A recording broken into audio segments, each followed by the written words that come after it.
Bienvenidos a un nuevo capítulo de Shot Financiero. Hoy con nosotros Miguel Zulichín. Miguel es ex-Lloyds, ex-Royal Bank of Canada y luego fundó en el 2013 Advice Wealth Management. Lidera el sector con una trayectoria que realmente hace que sea convocado para este nuevo capítulo de Shot Financiero.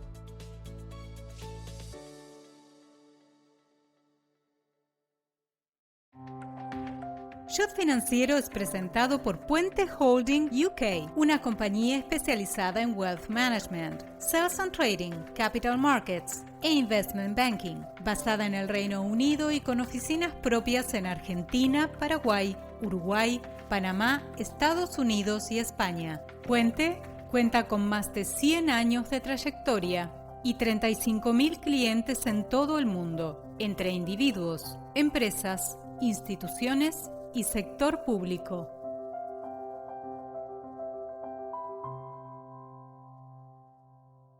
Y ya estamos conectados aquí en Shot Financiero con Miguel Zulichín. Miguel, un gusto tenerte aquí en nuestro podcast. ¿Cómo va? Muy bien, muchas gracias. Acá contento de hablar con ustedes. Gracias a vos, Miguel. La primera pregunta siempre es una clásica. ¿Cómo empezó tu vocación por la economía? ¿Ya en el secundario veías que te gustaban los mercados, la economía? No, es todo lo contrario. Yo iba a ser médico pediatra. De hecho, soy bachiller en ciencias biológicas. Iba directo para médico. ¿En qué colegio? Al Colegio Mariano Acosta. Entonces, con lo cual hice la especialización en ciencias biológicas. Ya casi iba a preparar el ingreso a medicina hasta que vi algo de sangre en algún momento y me impresionó y dije, no, me parece que me estoy equivocando. Entonces terminé el bachiller biológico y básicamente ingresé a ciencias económicas. En mi época se ingresaba con examen de ingreso y bueno, me anoté en un instituto que te preparaba para el examen de ingreso. Aprobé y ahí me empezaron a gustar los números, pero más que los números me gustaba hacer lo que yo quería hacer, lo que hago ahora, ¿no? Es International Private Banking o algo parecido. Y bueno, me recibo de ingreso en Ciencias Económicas, me recibo de contador, que fue mi primer título. Trabajo un poquito de contador, digamos, en las primeras armas, en esas cosas que hacen los primeros profesionales con pericias judiciales y esas cosas, y ayudando a un estudio contable. Y yo pasaba mucho tiempo en el Uruguay. Entonces estaban formando la oficina de representación del Lloyds Bank, que no tenía, y había un inglés que se llama Jeffrey Hooper, mi vecino de Punta del Este me había pasado el dato, que era un gerente del Lloyds Bank, este hombre estaba tratando de armar su rep office y toda la historia, y bueno, yo en ese momento tenía 27 años, dije, yo quiero ese puesto. Muy Entonces, bien. fui a Montevideo y literalmente lo volví loco, explicándole que yo era el tipo para esa posición. Entonces, realmente, yo no tenía experiencia como private banker. Básicamente me encantaban los mercados, leía muchísimo, tenía mucha noción un poco. Y sobre todo, yo estoy más que en el análisis, estoy con el trato con los clientes y con las relaciones. Entonces, yo manejo mucho las conductas de las personas. Entonces, lo volví loco, que me terminó dando el puesto y fui el representante más joven que tuvo el Lloyds Bank en el Cono Sur. Y bueno, Y Miguel, en la Universidad de Buenos Aires completaste aparte el doctorado en Ciencias Económicas. Sí, en realidad completé el doctorado, pero directamente, pero no te dan el título. El doctorado es un título académico, Sí. que le dan a los profesionales de ciencias económicas. Sí. Con lo cual, básicamente, yo lo que hice fue algunas materias del doctorado, pero básicamente no te doctoran. O sea, básicamente quien te doctora realmente es el Consejo de Ciencias Económicas. Entonces, Okay. Yo tengo posgrados hechos a posteriori en otras universidades, pero básicamente lo que terminé realmente, digamos, el título profesional es contador público, que académicamente es considerado doctor en Sí, ciencias exactamente. económicas. Ahora, Entonces, Miguel, los mercados, obviamente, y en Argentina tienen varios hitos. ¿Cómo viviste, por ejemplo, incluso fue antes creo de haber entrado en el Lloyds, que entraste en 1990, la primera hiper en Argentina, que fue en el 89? Y la viví de una manera muy complicada porque en ese momento me acuerdo que mi papá era industrial y realmente en ese momento los plazos fijos, los bancos te ofrecían plazos fijos de 600% diario. O sea, fue una época caótica, muy desagradable, donde había que correr de un lado al otro, donde básicamente sino la gente colocaba su dinero por un tema de codicia, pero con un conocimiento muy grande de que eso se podía perder y terminar mal. Entonces, bueno, nada, fueron 2-3 corridas que obviamente las vi del otro lado del mostrador, la vi más como cliente del sistema que como participante del sistema. A mí la primera crisis que me agarra dentro de la industria es el tequila. Claro. Pero al menos cuando entraste en Lloyds, que era en 1990, ya, digamos, por lo menos ya en el 91 se lanza la convertibilidad, Argentina se estaba organizando en ese sentido. Sí, Argentina se está organizando, pero acordate que yo estaba siempre focalizado en la parte internacional. O sea, Okay. a mí me contratan para manejar el área y armar el área de International Private Banking. Con lo cual yo tenía poca relación con lo que es el sistema financiero local, la banca local y el negocio local. Entonces, básicamente yo lo que hacía era recibir los clientes que operaban a través de la red internacional del banco, ya sea por exportaciones o importaciones, o tenían alguna cuenta de reserva, porque era un banco que, bueno, tenía más de 100 años en Argentina, muy tradicional. Entonces, yo me focalizaba a lo que era New York, a lo que era Europa, a lo que era Londres, eventualmente Hong Kong, más al otro lado. Por eso te digo que en realidad, digamos, las crisis financieras de las que te puedo hablar con nombre y apellido son las crisis internacionales más que las Claro. crisis locales, ¿me entendés? Y el tequila entonces sí, ahora sí, fue un sacudón importante. Y el tequila fue un sacudón importante porque básicamente Argentina, como vos decís, había entrado en determinada estabilidad y bueno, empezaron a venir malas noticias de México, empezó a dispararse, fue mi primera experiencia. Imagínate que el cliente de esta región es un cliente que tradicionalmente invierte en bonos, es un cliente de renta fija, no de renta variable. Entonces, le empezaron a subir la tasa, empezaron a deteriorar los activos, entonces empezaron las primeras corridas, empezaron a caer los primeros bancos, empecé a tomar conciencia de lo que era el riesgo crediticio, ¿no? Pues también era un proceso de aprendizaje. Eh, Imagínate que yo estaba focalizando mis portafolios y mis relaciones en mercados desarrollados, donde eran bastante estables y por primera vez, digamos, empezaron a, no te voy a decir que tembló el sistema americano, pero recibió turbulencias, ¿no? Por esta historia. Sí, sin dudas. Y las crisis lamentablemente continuaron, Miguel, y después del tequila empezó la del sudeste No, asiática, Rusia y claro, Brasil. exacto. Exactamente, tenés sudeste asiático, tenés la del 97, 98, tenés Brasil, la devaluación de Brasil, tenés las .com en el 2001, o sea, las Torres Gemelas. Entonces, realmente sí, cada 3, 4 años el mundo te pegaba una patadita donde vos te tenías que parar con la mejor cara enfrente del cliente y explicarle lo inexplicable, porque era una cosa Claro. que realmente no tenía mucho que ver con el comportamiento crediticio de una economía en particular, sino Y, de algún país que se había mandado alguna y que, bueno, el sistema estaba menos regulado, menos controlado, menos globalizado. Entonces, había mucho impacto. Yo me acuerdo en ese momento, yo miraba, digamos, a la 1 de la mañana CNN. Bueno, había como ahora internet que mirabas, que yo en el teléfono, lo que estaba pasando, entonces para ver cómo iba a abrir Wall Street al día siguiente. Entonces, uno veía la bolsa de Japón a la noche en la televisión, cómo veías cómo reaccionaban los sí. mercados asiáticos. Nada, una Y época de... sí, sí, de altibajos y de una volatilidad importante. Ahora, Miguel, ¿cómo se le explica al cliente cuando se está frente a una crisis como estas y que de vuelta tiene que ser bastante, no es nada fácil explicarle al cliente situaciones de crisis internacionales? No solo no es nada fácil, sino ahí vos jugás con la ingratitud del cliente. Entonces, ¿qué pasa? Los clientes normalmente son asimétricos. Entonces, no están preparados para perder lo que están preparados para ganar. Número uno. Entonces, lecciones, ojo, todo lo que yo estoy contando ahora lo aprendí a los golpes, ¿ok? O sea, estoy hablando, yo soy un veterano de esto, imagínense yo con 30 años menos. Entonces, ¿qué pasa? Cuando viene una crisis, los clientes lo primero que hacen es desconocer sus portafolios. Entonces, ¿qué te dicen? No, pero ¿cómo yo tenía invertido, para decirte un ejemplo, en bonos de Petrobras o en bonos, o sea, te estoy hablando de una buena compañía?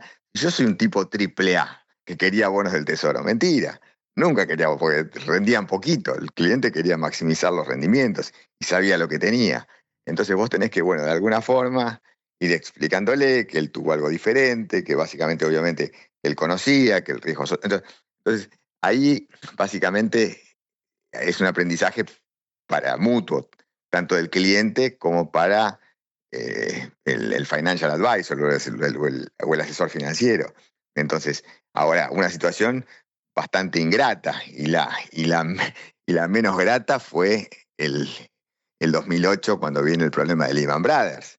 Imagínate, hay un Claro. problema de riesgo sistémico. Se caen los bancos sistémicos, se cae el sistema, ¿no? O sea, con lo cual, ¿qué puedes hacer vos si se caía el Citibank? Sí. ¿Entendés? Entonces, y bueno, y de repente un tipo que tiene una posición de $10 millones, su portafolio vale 5, o sea, vale el 50% menos.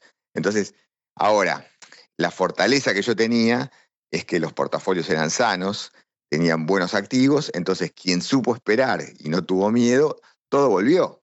Entonces, porque, qué sé yo, no tuve Madoff, evité un Claro. montón de riesgos innecesarios, entonces, con lo cual la realidad es que todo volvió. Si vos ves el comportamiento de los assets, de los diferentes tipos de activos del año 2008 y ves los del 2009, la realidad es que volvió todo. Entonces, el que se enojó y vendió y tomó la pérdida, bueno, ese tipo perdió. Mm. ¿Entendés? Obviamente. Ahora, quien se quedó en el molde, confió que el advisory era bueno, que los activos eran nobles, y bueno, fue como un huracán en Miami, viste que la palmera se mueve, pero vuelve, no sé si me entendés, no se Sí, quiebra. sí, sí, está clarísimo. Ahora, Ahora, bueno, hay que estar en el medio del huracán y bueno, obviamente ahí tenés algunos clientes enojados, otros menos enojados, otros te agradecen porque no tuvieron Madoff, otros realmente, bueno, tenés un poco de todo, pero bueno, eh, uno hoy, después de 37 años, me mantengo en digamos, liderando un poco el segmento porque, bueno, tengo clientes más contentos conmigo que sí. descontentos conmigo, que los he tenido y como toda persona, o sea, Y, realmente. y Miguel, ¿cómo uno de los temas o hitos también económicos / financieros importantes, y de vuelta en este caso es Argentina, es 2001? ¿Cómo, cómo viviste ese 2001 que fue ya trágico por September 11 inicialmente? Bueno, ahí obviamente, como toda crisis, no hay forma de vivir una crisis bien, aunque vos estés mejor parado que el resto. Pero la realidad es que yo estaba mejor parado del resto. ¿Por qué? Porque manejaba activos más seguros. Yo estaba, digamos, asesorando sobre portafolios en jurisdicciones donde básicamente no tenían ese nivel de volatilidad, entonces realmente no existía Argentina en los portafolios. Entonces, lo que vos tenías en ese momento era el problema más que nada de la economía real, de lo que pasaba políticamente en Argentina y lo que pasaba económicamente en Argentina, lo que pasaba en la calle.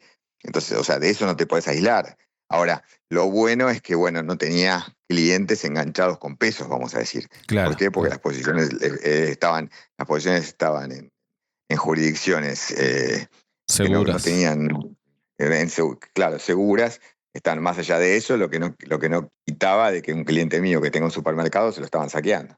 Claro, claro, claro, claro. ¿Y September 11, cómo lo viviste? ¿Estabas en Buenos Aires? Sí, estaba en Buenos Aires, me acuerdo que no podía creer, estaba viendo Bloomberg. Entonces, en ese momento, yo tenía una oficina, el Lloyds había abierto una oficina en el edificio de la Bolsa de Comercio, y recuerdo por Bloomberg no podía creer lo que estaba viendo cuando vi el primer avión. O sea, ya te estaban mostrando imágenes, ahora a los 5 minutos ves el segundo avión, y bueno, como lo ves, y lo ves no entendíamos nada, ¿viste? Empezamos con nuestras propias teorías con el equipo de Lloyds, qué podía haber pasado. Y bueno, después obviamente había un meltdown, Sí, un derrumbe de todos los activos, ¿no? Claro, se empezaron a derretir todos los activos financieros, entonces salvo los bonos del tesoro, con lo cual obviamente te pegan los portafolios también, pero en general el sesgo, al ser conservador, o sea, básicamente o sea, lo vivimos un poco mejor que el resto porque tuvimos algo menos de volatilidad.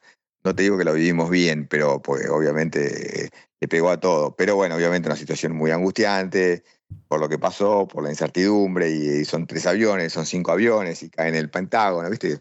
Todo lo que después supimos, ¿no? Claro, Entonces, claro. lo bueno es que realmente, bueno, como te digo, Estados Unidos se rearmó fuerte, los activos volvieron de una manera bastante fuerte, y bueno, podemos decir que digamos, financieramente la película terminó bien. Miguel, justo en el 2001, del 2001 al 2002, vos te vas te vas en el 2002, Claro, te vas a... claro, en realidad, exactamente digamos, yo, en el 2002, el Lloyds decide retirarse de la región. Entonces, Sí. que empezó a retirarse entre el 2001 y el 2003, una cosa así. Entonces, básicamente, bueno, cuando se va, entonces nosotros obviamente me ofrecieron, ¿no?, irme a Miami, irme a Ginebra, o, digamos, a otro tipo, o sea, se iban, se iban del Cono Sur, ¿no? Sí. Entonces, que era mi área de responsabilidad. Entonces yo, la realidad es que no estaba dispuesto a irme, no tenía ganas de irme, tenía a mis clientes acá. Una de las claves del éxito comercial que tuve es haber estado cerca de la gente. Entonces tenía una ventaja competitiva contra el suizo o el americano que viene 3 veces por año, le trae chocolates y se va. No sé si me entendés, yo Sí. estaba siempre. Sí, es tal cual como lo describís. Sí. Claro, vienen 3 veces por año, Sí. que Van a te comer traen una caja de chocolates. a Puerto Madero, la Recoba y se van. Claro, y no se les trae una idea. Vos le preguntás, ¿y che, qué vale el euro? ¿Y qué pensás de la...? No, O sea, cero. no te dicen nada, pero te trajeron unos Lindt fresquitos.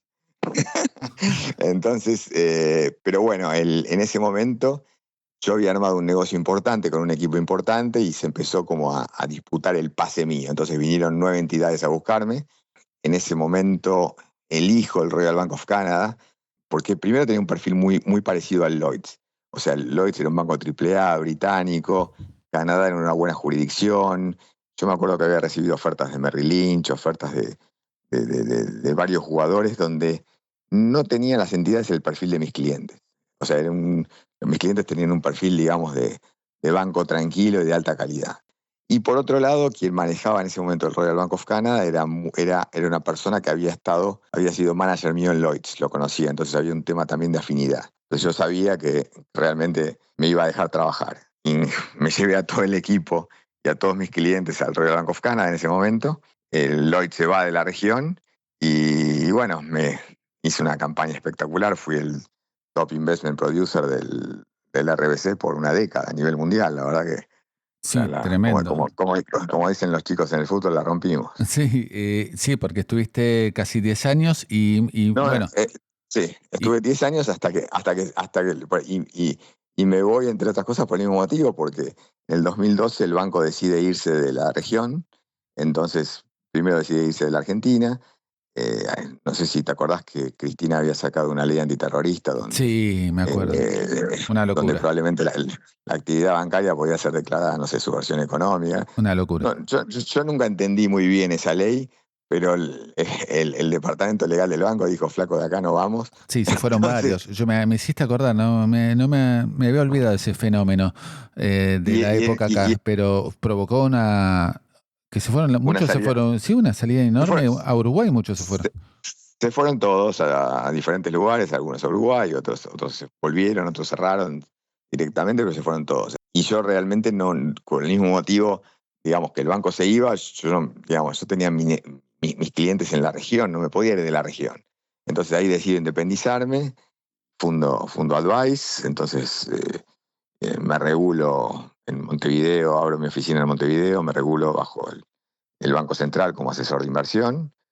Ahí automáticamente vinieron los bancos más importantes del mundo a darnos acuerdos a nosotros para custodia y estacionamiento de lo que era nuestra cartera. Y Buenísimo. bueno, y ahí arrancó Advice, o sea que es Y ahí básicamente arranco la vida independiente en el un poco 2013, más. en agosto del 2013. Sí, exactamente, había sido en realidad un poco antes, pero formalmente termino de regularme porque hay toda una instancia burocrática muy grande en agosto del mes, exactamente. Entonces, pero bueno, Y Miguel, sí. en detalle, justo hablamos un poquito al pasar, pero la crisis del 2008, histórica en Estados Unidos, ¿cuándo empezaste a oler que se venía algo pesado? Porque de vuelta, como comentabas minutos atrás, todo el sistema financiero norteamericano estuvo en peligro. Mira, yo la empecé a oler, te diría, un año antes. Pero ojo, a oler, no, si te digo que yo sabía lo que iba a pasar es mentira. Pero bueno, ya había habido algunos avisos de la caída de algunos brokerage houses muy importantes antes de Lehman, que se empezaron a caer, esto fue en septiembre, empezaron a caerse en mayo, se cayeron 2 o 3 bastante grandes en Estados Unidos. Y también el tema, lo que me hizo dudar fueron 2 cosas, ¿no? Primero, el tema de hipotecario. Realmente en ese momento, vos fíjate, 2005, 2006, 2007, entonces se compraba con mucho respeto 2 departamentos en Miami y una mucama, ¿entendés? Y después, si podía, se compraba 3, porque realmente había bajado mucho la tasa y había crédito hipotecario, entonces ahí empezaron, no sé si te acordás lo que eran los CDOs, que Sí, eran Collateral Debit Obligation, sí, básicamente los certificados que los bancos empaquetaban, levantaban plata, con esa plata agarraban, se la daban o al mismo banco para de vuelta descontar una segunda hipoteca. Entonces, de alguna forma se empezó a hacer una bicicleta y por otro lado la propiedad aumentaba. No sé si me entendés. O sea, la gente, sí. digamos, o sea, digamos, de bajos recursos económicos que accedía a 2 o 3 viviendas de manera crediticia, la realidad es que las viviendas que iba comprando le iban subiendo de precio. Entonces, mirá qué buen negocio, comprate otra que vas a ganar plata. ¿Entendés? Entonces empezó una bicicleta en Estados Unidos parecida a la Argentina, ¿no? Entonces ya eso, digamos, empecé a oler mal, con lo cual básicamente los CDOs, que eran un instrumento de moda en los bancos en ese momento, nosotros dejamos directamente de ofrecerlos. Y el Royal Bank of Canada era un gran fabricante de esos productos. ¿Por qué? Porque era un producto de tesorería. Y el nerviosismo de los clientes era, me imagino, difícil de manejar. De vuelta, en una situación No, histórica internacional. no, pero por eso, acá hay 2 cosas. Y después el otro tema era Madoff, Ah, porque cierto. no te olvides que ahí explota Madoff, entonces mucha gente nos traía como inversión, o sea, como sugerencia de inversión, ¿por qué no le ofrecíamos un hedge fund? Entonces, ¿qué pasa? Y te traían los diferentes Fairfield, las diferentes variantes de los productos de Madoff, ¿no? Obviamente yo no sabía ni quién era Madoff y tenía clientes muy importantes que querían invertir una parte sustancial de su portafolio en un hedge fund. Y claro, si vos veías el track record era impecable, pues solamente tenían 13 años de historia y tenían una volatilidad muy baja y un rendimiento muy estable del 9%. Era el producto perfecto, ¿entendés? Era la esposa perfecta, no sé si me entendés, no te va a gritar nunca, te va a portar bien y no envejece. Entonces, con lo cual, pero el problema que había es que yo no lo entendía. No sabía qué había adentro. Entonces, fuera del term sheet yo quería saber qué había adentro y no lo entendía. Entonces, yo no me meto con lo que no entiendo. Entonces, y por eso yo me salgo de Madoff. No porque no me gustara, sino no sabía, nadie me podía explicar qué tenía adentro. ¿entendés? Claro, Entonces, eso fue lo que te diría el detonante. Y bueno, obviamente en ese momento explota la crisis, pero de vuelta se derriten los activos. La pasé horrible porque, por lo que te digo, imagínate, las cuentas de los clientes se empiezan a derretir. Ojo, con productos sanos, pero se derretían igual. Entonces, y vos tenés muy poco argumento para... ¿Qué le vas a decir? Que no tenía cómo explicar que quebraba Merrill Lynch y que lo tenía que rescatar un bailout del Bank of America, o que se caía el Citibank y lo tuvo que rescatar el Tesoro Americano. Y para rescatar al UBS, o sea, es que no alcanzó la plata del Tesoro suizo. O sea, hubo que darle una mano al Tesoro suizo, al Tesoro americano, de lo grande que era UBS y el quilombo que tuvo. Entonces, una situación realmente muy compleja, donde, bueno, siempre que llovió paró, y acá, bueno, mientras paró, estábamos todos con diarrea. Pero claro. bueno, pero paró, así que la pasamos horrible. Tuve una cantidad importante de clientes enojados, pero tuve más clientes agradecidos que enojados. ¿Por qué? Porque todo volvió, porque la verdad que al final yo tenía razón y la paciencia en inversiones es una virtud, ¿entendés? Claro, claro, sí, porque se puede perder mucho si salís a los mínimos, por ejemplo. Y bueno, es que no había necesidad de salir, porque acá no tenías problemas de tipo crediticio con los activos de los portafolios nuestros. Claro, Entonces, mismo el Lehman Brothers, o sea, si vos tenías el Lehman Brothers, no sé, un bono de la República de España, el Lehman quebró, ¿no? El Lehman como custodio no tuvo problema. O sea, perdió el tipo que tenía productos Lehman, no sé si me entendés, o sí, sea, el está que tenía claro. riesgo Lehman. Entonces, bueno, pero uno tiene que educar a la gente y como te digo, la gente no está preparada para entender todo eso, ¿no? O sea, o lo entiende y no lo escucha, ¿no? Y después, como si fuera poco, estuvo el sacudón de la crisis del euro y varios países de la Unión Europea, desde Italia, Portugal, España, Grecia, ¿no? Después, o sea, Sí, a tampoco... ver, en realidad empezó con Portugal, después se fue a Grecia. Claro, era muy gracioso. Yo en ese momento nos asesoraba el querido Miguel Bain, Sí, que era un grande. básicamente un tipo espectacular, nos asesoraba sobre la parte Sí, sí, sí. argentina. Pero él nos hacía el comentario con respecto a Grecia, claro, que básicamente Europa le quería sacar el apoyo a Grecia, que no se lo sacó, porque decía, estos tipos se la pasan comiendo aceitunas y tomando sol, ¿por qué los tenemos que ayudar? Entonces, pero bueno, nada, la realidad que Grecia, o sea, todos esos problemas que eran, ¿qué pasó? El gran problema había sido el euro, porque el euro acotaba, te imponía tener un déficit fiscal bajo, o sea, te daba condiciones muy estrictas que no todos los países estaban en posibilidad de mantenerlo. Entonces, con lo cual el euro era el asesino de las economías europeas, ¿no? Sin dudas. Miguel, Así, pero bueno, nada, eso te diría que fue mucho menor comparado con las... O sea, yo no lo tomo... te digo, lo que pasó en Europa no lo considero crisis financiera, te digo, o Turquía, ponele. No, nada, no claro. pasa nada. Miguel, ¿cómo fue el crecimiento o la diferencia de estar trabajando con, digamos, como contaste en la apertura, del Lloyds o el Royal Bank of Canada a estar independiente y cómo fue ese salto y que te permitió seguir creciendo con Advice? Bueno, mira, es una linda pregunta porque vos salís de estar respaldado con una tarjeta corporativa AAA a tener tu propio nombre y tu propia tarjeta. Entonces, y al primer momento te da un poquito de miedo. Entonces, porque decís, che, ¿te seguirán, no te seguirán, te acompañarán? ¿Cómo será la cosa? Y bueno, yo creo que fui el primer caso donde tuve, uno de los pocos casos donde el 99% de mis clientes me acompañaron. O sea, eso es pocas veces visto. Y después me di cuenta que eran relaciones mías, era gente que yo había traído, no sé si me entendés. O Claro, sea, que si bien les importaba el banco, les importaba mi persona y mi palabra. Entonces, y después obviamente me convertí de monomarca en multimarca, vamos a ponerlo en términos automovilísticos. Entonces realmente el cliente entré en un esquema de arquitectura abierta, donde el cliente elegía el custodio, dónde quería estar, si quería estar en Europa, si quería estar en Estados Unidos, en qué banco. Yo tengo acuerdos con las principales entidades del mundo, con lo cual no me importa la entidad, me importa el portafolio. Yo soy financial advisor, soy asesor financiero, o sea, yo asesoro sobre el portafolio. Ahora, hay clientes que prefieren Europa, hay clientes que prefieren Estados Unidos, o sea, eso es una decisión que me excede. Y yo creo que tengo una ventaja muy grande, que es la independencia. Entonces, la independencia te aumenta la credibilidad, porque muchas veces te encontrás con un cliente donde le ofreces, o te encontrás con un cliente donde le ofrecías determinada idea y decía, a vos eso te lo mandó a vender el banco, con lo cual la verdad que pasaba eso. Claro.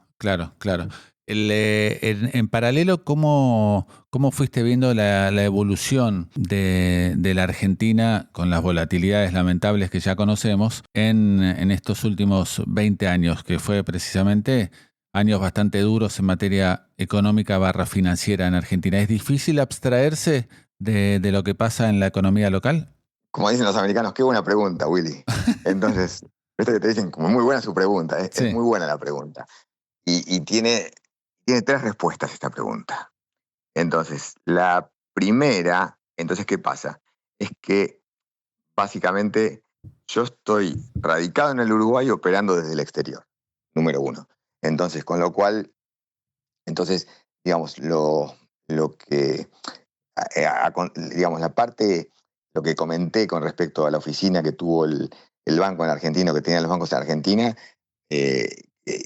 hizo un cambio de paradigma, básicamente, que los bancos empiecen a atender al mercado desde afuera, número 1. Ahora, no podés aislarte de las crisis que tienen, porque ¿qué pasa? A los clientes que vos asesorás son clientes que tienen sus industrias, tienen sus negocios, tienen sus historias, sus familias en Argentina. Entonces, y a ellos les pasan cosas. Entonces, no podés divorciar esa realidad por más que tengan sus ahorros afuera. Entonces, esto se complica en la época de Macri, aunque parezca mentira. ¿Por qué? Porque hasta Macri, digamos, el cliente tenía muy separado lo que era el portafolio internacional de lo que es el portafolio doméstico, ¿correcto? O sea, básicamente compraba en el exterior seguridad jurídica y en la Argentina, digamos, compraba rendimientos y manejaba los fondos que estaba dispuesto a manejar por la decisión que tenga. Ahora, cuando viene el blanqueo de Macri, la gente empieza a confiar en el sistema financiero local. Entonces, ¿qué pasa? La gente empieza, ojo, tómese bien esta palabra, a contaminar sus portafolios internacionales con activos argentinos. Sí. ¿Por qué? Porque entendieron que ofrecían mayor seguridad, ofrecían muy buenos rendimientos y a su vez tenían el premio, el último caramelo, que te eximían de impuestos. Entonces estabas en el mundo ideal. Entonces, ¿qué es lo que pasó? La gente se empachó de Argentina. Entonces, ¿qué pasó? ¿Qué se empachó de Argentina? Entonces, empezó a tener en posiciones, en activos argentinos, posiciones muy grandes con respecto a lo que eran su tolerancia al riesgo y su aversión al riesgo, mirando el rendimiento y mirando su ahorro impositivo sin mirar el riesgo, ¿se entiende?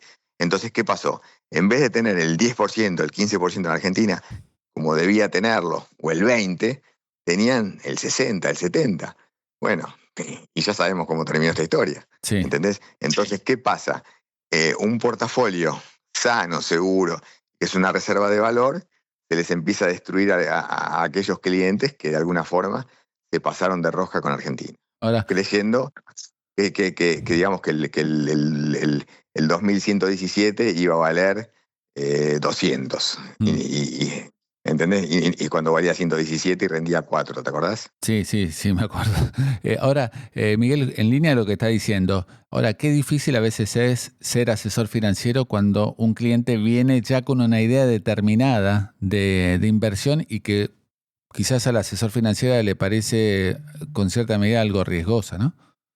O peligrosa. Bueno, pero por eso están los disclosures y están de alguna forma el consejo, y creo que básicamente en la mayoría de los casos de las familias o la gente que a mí me toca interactuar, es gente que escucha, normalmente. Y si no escuchó, empezó a escuchar. ¿Por qué? Porque la situación lo obligó a empezar a escuchar. Entonces, hoy te diría que hay una minoría que toma decisiones autónomas, ¿me entendés? O sea, decisiones por sí mismo. Claro. Básicamente, obviamente te traen una idea, Yo esa idea lo que hago es estudiarla, le doy una devolución técnica. Entonces, como nosotros recibimos los reportes de todos los bancos de inversión del mundo, entonces somos realmente independientes y bueno, leemos todos los reportes, leemos todos los research de los diferentes analistas, los más importantes, los menos importantes, y llegamos a una conclusión y se la contamos. Y le diríamos qué haríamos. Y el que toma la decisión final siempre es el cliente. Pero lo que te quiero decir es que, mira, le fundamentamos por qué sí o por qué no. O le decimos, mira, realmente esta idea es buena, pero iría con menos o un porcentaje más chico, porque puede fallar. Claro. Miguel, ¿qué economistas, recién lo mencionabas a Miguel Bain, qué otros economistas a vos te gustan o los escuchás en algún momento y parás y seguís lo que están diciendo? Mira, realmente yo soy, bueno, un poco de la escuela de Miguel Bain, con lo cual toda la gente que lo acompañaba a Miguel, o sea, su segunda línea, que hoy es primera línea, es gente a la cual yo respeto mucho. Entonces, ya sea Marina, ya sea Federico Furiase, ya sea, o sea, todo lo que eran en ese momento sus juniors. Martín Botier. Sí, y Martín exactamente, es gente que merece todo mi respeto. Obviamente, hoy o sea, yo soy de la época básicamente de Broda, cuando Broda le decía a los industriales, ustedes son unos vivos, están ganando mucha plata. ¿Te acordás que era un showman? Miguel Ángel, un gran artista también, una persona que respeto. O sea, yo tengo mucho respeto profesional en general por todos. A algunos les creo más que a otros. El problema que yo advierto es que hay un problema muy grande con la televisión, que eso va un poco contra vos en el trabajo diario, sí, que es que muchos de ellos tuvieron digamos que, por ejemplo, a ver, uno veía a un determinado economista y cuando venía este economista, estaba en tal programa, yo paraba todo, apagaba, o sea, era más importante que ver un estreno de Scorsese, ¿entendés? Escuchar a un determinado economista. Ahora, ¿qué pasa? Salen con vos, salen con el noticiero de al lado, salen 6 veces por semana en televisión, ya sé lo que dicen, ¿entendés qué pasa? Entonces, que no te voy a decir que aburren, pero prácticamente te diría que ya uno pierde un poco el entusiasmo, ¿entendés? ¿Por qué? Porque, digamos, creo que la masividad a esta gente le ha jugado en contra. Pero es gente muy inteligente, por eso, la verdad que darte nombres no tiene sentido. Respeto a todos, y tengo, digamos, por el equipo, digamos, que acompañó a Miguel Bain, que hoy muchos de ellos están acompañando al gobierno. sí. Entonces, en la gestión económica, tengo mucho respeto. También tenía gente que conozco que estuvo ocupando alguna función en otros gobiernos también, que independientemente de cómo le fue al gobierno, tenían gente muy idónea, o sea, eran gente muy capaz. Entonces, básicamente yo voy más que a las personas, voy a las ideas. Claro. Entonces yo los voy leyendo, entonces veo esto me gusta, esto no me gusta, esto tiene sentido, no tiene sentido. Entonces, pero creo que Argentina tiene un lindo plantel de economistas. Y a nivel general, ¿cómo te informás para, sobre todo, que tenés que estar al tanto de todo y en todo el planeta para Bueno, empezar afilado, digamos? Yo todos los días a las 8 de la mañana, entre las 7 y las 8 de la mañana, máximo 9 cuando cambia la hora en Estados Unidos, recibo 300 mails. Entonces, de Goldman, de Citi, de Merrill, de JP Morgan, o sea, todos los bancos de inversión me mandan sus reportes de Latinoamérica, de mercados emergentes, de mercados desarrollados, de monedas, de commodities. Entonces, básicamente leo muchísimo. Obviamente pongo el zoom en aquellos temas que me importan y que tienen mucho que ver con los portafolios que nosotros construimos, pero leo mucho, entonces, y tengo la opinión y la visión te diría, de todo el mercado. Asimismo, digamos, en realidad, eso lo hago yo, pero la función no está ejercida por mí. Yo tengo un equipo de analistas que se dedican todos los días a hacer esto, gente joven que lo hace mucho mejor que yo, que están sentados en Montevideo, que es un equipo de de animales en el buen sentido de la palabra, tiene una lectura impecable de mercado y te diría, uno es bueno en esto cuando te va bien más veces de las que te va mal. O sea, no es que no nos equivoquemos, ¿entiendes? Claro. O sea, lo importante acá es tratar de equivocarte poco y acertar más de lo que te equivocás. Bueno, y eso es lo que tratamos de hacer. Miguel, últimas 2 preguntas. En primer lugar, ¿cómo estás viendo hoy o cómo ves el 2025 en materia financiera y puntualmente en Argentina? Mira, el mundo lo veo más cauteloso. ¿Por qué? Porque venimos de 2 años demasiado buenos, ¿entendés? Entonces, normalmente cuando tenés 2 años demasiado buenos, esto es como, básicamente, es poco profesional lo que te voy a decir, pero es como la ruleta. Y bueno, se tiraron 3 colorados, te van a tirar un negro. Es parte de la estadística, ¿ok? Entonces, o sea, en algún momento la cosa corrige. Entonces, yo creo que en Estados Unidos o en los mercados globales vas a tener un año de, o sea, en los mercados globales vas a tener un año de, digamos, donde va a ser un año bueno, pero no tan bueno. Entonces, o sea, el S&P va a valer más que el año pasado, creo que sí, pero no va a ser un año de 20%, ¿se entiende? Podrá ser Sí. un año de 9, de 11, de 12, y con mucha volatilidad, va a ir y venir varias veces.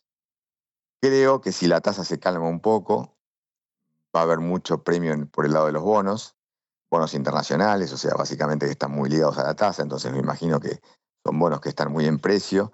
La tasa los últimos 15 días del año se disparó a niveles de 4,75, 4,80, desde niveles de, no sé, 3,70, casi un punto entero. Entonces eso le pegó fuerte a los bonos, entonces yo me imagino que eso va a tener que cambiar. Va a haber menos bajas de interés en el año, no va a haber 5 como prometía la administración Biden, probablemente tengas 1 o 2, pero tenés tasa para abajo, tenés mercados para arriba. Entonces, conclusión, a nivel internacional va a ser un año bueno, pero no tan bueno. O sea, empiecen a hacer los años con rendimientos razonables. O sea, que un cliente le gane un 7% va a ser buenísimo, no sé si me entendés. Sí. Ahora, este año y el año pasado ganaron un 17, un 27, no sé si me entendés. Entonces, tuvieron rendimientos realmente altísimos y eso entiendo que no se va a repetir. Después, con respecto a Argentina, qué linda pregunta me haces. Y Argentina, realmente yo estoy financieramente positivo con Argentina. A mí me parece que la música sigue. Entonces, qué sé yo, podés encontrar Argentina fácilmente en 300 puntos básicos de riesgo país, a este ritmo, ¿entendés? Entonces, o 400 o 280, no lo sé, pero creo que la música sigue. Entonces, obviamente, el negocio argentino terminó, ya la plata grande se ganó el año pasado, entonces que fue cuando los bonos pasan, no sé, de 30 a 70, 70 y pico.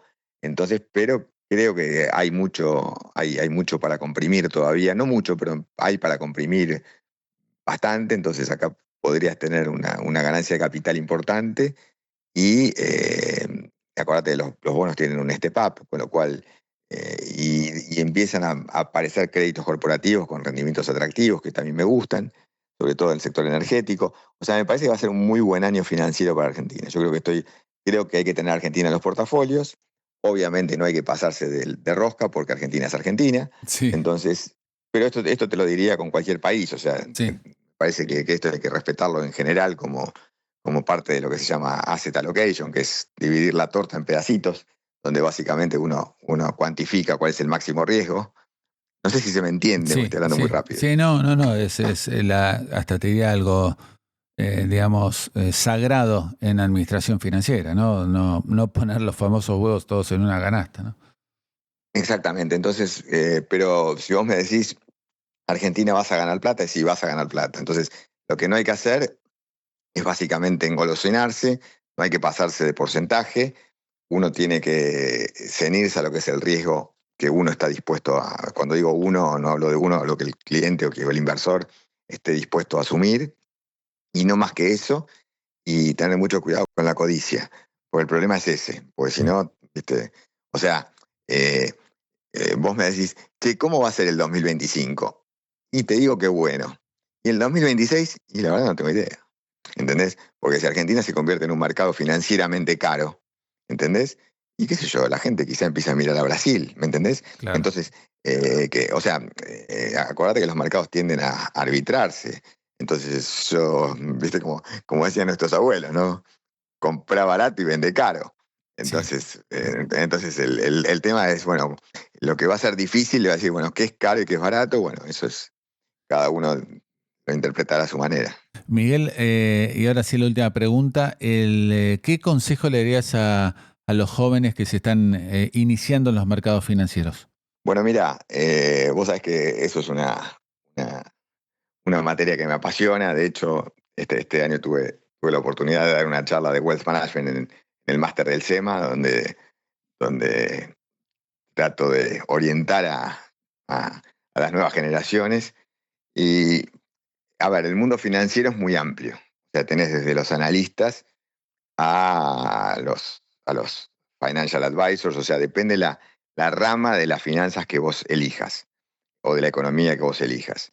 En el caso mío, para que te vaya bien, te tiene que gustar la gente. Tenés que ser un buen lector de caracteres de personas. Entonces, si sos un tipo que tenés poca paciencia y realmente no estás para escuchar y estás para hablar y tenés que estar sentado atrás de una pantalla y haciendo planillas, ¿entendés? Que está muy bien y haciendo análisis de curvas. Entonces, tenés que entender qué es lo que te gusta de las finanzas. O sea, el mundo es apasionante, pero tiene tantas aristas, hay tantos lugares. Tenés desde el private equity, tenés, o sea, que es el M&A, compra-venta de empresas, el análisis de riesgos, los análisis de balances a nivel corporativos, los análisis crediticios para saber si uno podés entrar a renta fija.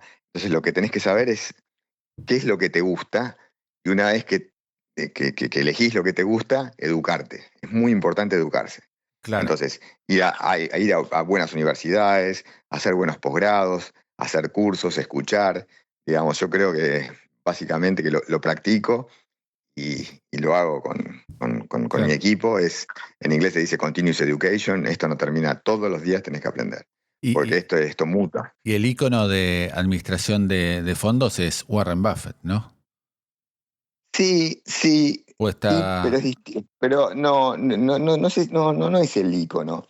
Él es un buen ejemplo de un manager de un fondo propio. Ajá. O sea, una cosa es el fondo que ellos manejan y otro es Berkshire Hathaway. Entonces, básicamente es un fondo que compran acciones a largo plazo de compañías que estudian y le gusta. No tiene mucha ciencia. Creo que hay muchos mejores managers que ellos. Lo que pasa es que una persona tan grande y tan lúcida que tenga un track record tan bueno, realmente, chapó, hay que sacarse el sombrero. Pero lo que hace Warren Buffett es simplemente un estilo de inversión. Y ese estilo, y te diría, para invertir, armar portfolios de equities, que es principalmente lo que él hace, no hablemos de la parte de compañías o de economía real, que también lo hace, con otro instrumento. Hay muchos buenos managers en el mercado. Tenés compañías que son impecables. Pero bueno, ¿qué vas a decir? Es como opinar de Mirta Legrand, ¿entendés? O sea, ¿entendés? O sea, claro, o sea, es como quién puede ir quién puede estar en contra de la maternidad, ¿entendés? Entonces, la realidad es que es una persona brillante, envidiable a todo nivel, pero él maneja un portafolio y también hay otra cosa que no lo dije, pero es importante, que es el factor de tiempo. Es importante, acá la gente tiene que entender lo que es el horizonte de tiempo. Este tipo de inversiones, Warren Buffett o los portafolios que vos quieras manejar, cuando le pones un componente de equity o algo que tenga un rendimiento alto, tenés que tener un horizonte de tiempo de 3 a 5 años, como mínimo. ¿Y por qué? Porque en el medio pasan cosas. Entonces, la única forma de mitigar una crisis o un escenario de volatilidad es el tiempo. Sin dudas. Miguel, desde aquí de Shot Financiero, te agradecemos muchísimo, muy interesante la charla. Saludos a toda la familia y nada, felicitaciones por tu carrera. No, gracias a ustedes y bueno, todo lo mejor. Saludos. Chau, chau. Abrazo enorme. Propósito, actitud, resultados. Liderazgo modo Geneia.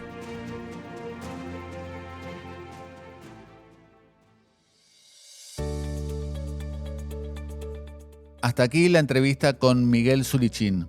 Nos reencontramos en una semana con otro referente de la economía o de los mercados internacionales. Chau.